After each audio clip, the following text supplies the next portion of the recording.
My name is Rose Perez. I grew up in Cuba and migrated with my family when I was 8 years old.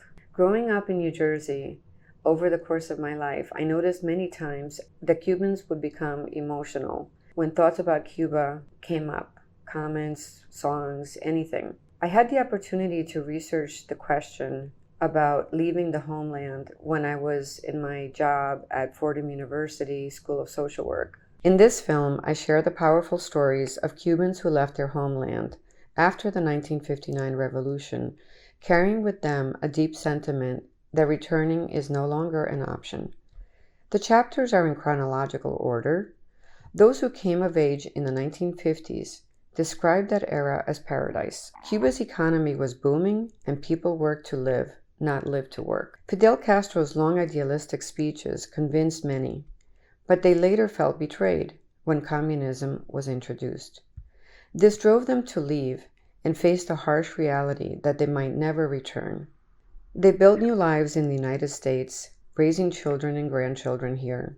Yet even as they move forward and do what's necessary to cope with the pain, they carry a constant longing for the home they left. I believe their pain resonates with ambiguous loss theory.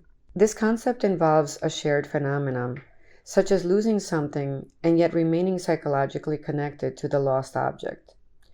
For Cubans, I believe that lost object is their homeland, and despite the revolution that changed their lives, they find ways to keep their former lived experience alive in their minds. To navigate this trauma, people learn to live with both the pain of loss and the need to carry on with daily life. The feelings associated with leaving the homeland, especially involuntarily, is a deeply personal matter requiring various forms of coping.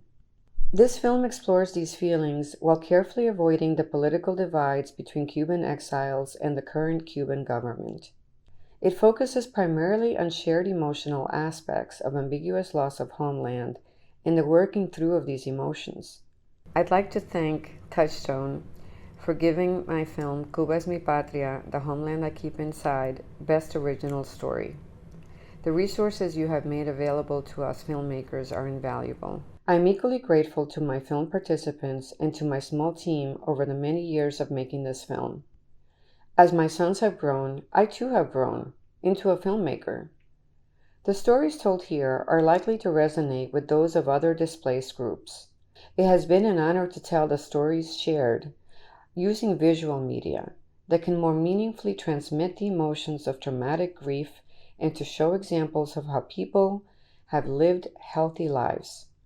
This film is dedicated to all of you who have been touched in one way or another by the tragic circumstances of loss of homeland.